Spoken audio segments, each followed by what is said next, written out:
friends, this is Puviyarasi's kitchen. Today recipe jam biscuit. கண்டிப்பா try பண்ணுங்க. ரொம்ப easy. 1 cup மைதா எடுத்துர்க்கேன். 1/2 கப் பவுடர் பண்ண sugar, 1/2 cup refined oil.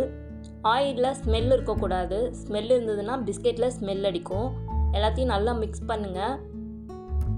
sugar, மாவு, எண்ணெய் எல்லாத்தையும் நல்லா mix பண்ணி பிசைஞ்சு எடுத்துக்கோங்க.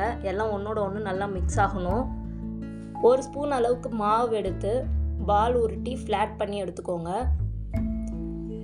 விரிசல் இல்லாமல் பார்த்துக்கோங்க. குழி இருக்கிற ஸ்பூனாக சூஸ் பண்ணி இதுமாரி ஒரு ஹோல் போட்டுக்கோங்க மாவு சென்டரில். இதுமாரி எல்லா மாவும் ரெடி பண்ணி எடுத்துக்கோங்க. இப்போ அந்த ஹோலில் குட்டி குட்டி பீசஸாக ஜாம் ஆட் பண்ணலாம். நம்ம ஜாம் மெல்ட் பண்ணி கூட ஆட் பண்ணலாம். ஆக்சுவலாக குக் பண்ணும்போது அதுவே ஆட்டோமேட்டிக்காக மெல்ட் ஆகிடும். டைம் வேஸ்ட் ஆனாலும் நான் டேரெக்டாக யூஸ் பண்ணிக்கிட்டேன்.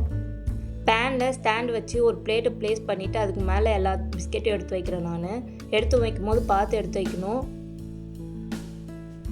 க்ளோஸ் பண்ணி லோ ஃப்ளேமில் 30 மினிட்ஸ் குக் பண்ணுங்கள். கண்டிப்பாக லோ ஃப்ளேமில் தான் வைக்கணும். அப்போ தான் நமக்கு பிஸ்கெட் கருகாமல் வரும். பிஸ்கெட்டு கேக் செய்யறதுக்கு தனியாக ஒரு பேன் வச்சுக்கோங்க. அதில் குக் பண்ண முடியாது நம்மளால். 50% பிஸ்கெட் நல்லா குக் ஆகிட்டு ஜாம் மெல்ட் ஆகிருக்கு பாருங்கள்.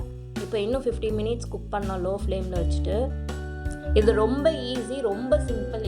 எதுவுமே நீங்கள் கடையில் போய் வாங்க தேவையில்லை. எல்லாமே வீட்டிலே இருக்கிற பொருட்கள் வச்சு தான் நம்ம பண்ண போகிறோம். பிஸ்கெட் எல்லாம் நல்லா குக் ஆகிடுச்சு. ஒரு பிளேட்டில் மாற்றி எடுத்துக்கலாம்.